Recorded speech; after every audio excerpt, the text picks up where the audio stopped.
9 জিলহজ মানে কোরবানির আগের দিন ওই একটা রোজা আল্লাহ নবী সাল্লাল্লাহু আলাইহি ওয়াসাল্লাম, আমি বলছি এটার আলাদা ফজিলত আছে।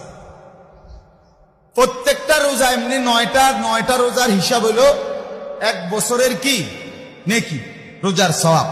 কিন্তু শুধু 9 তারিখের রোজা যেটা আরাফার রোজা, আল্লাহ নবী সাল্লাল্লাহু আলাইহি ওয়াসাল্লাম বলেন, একেবারে মুসলিম শরীফের হাদিস, নবীজি বলেন সিয়ামু ইয়াউমি আরাফা আহতাসিবু আলাল্লাহ আন ইউকাফফিরা আস-সানাতা আল্লাতী ক্বাবলাহু ওয়াস-সানাতা আল্লাতী বা'দাহু।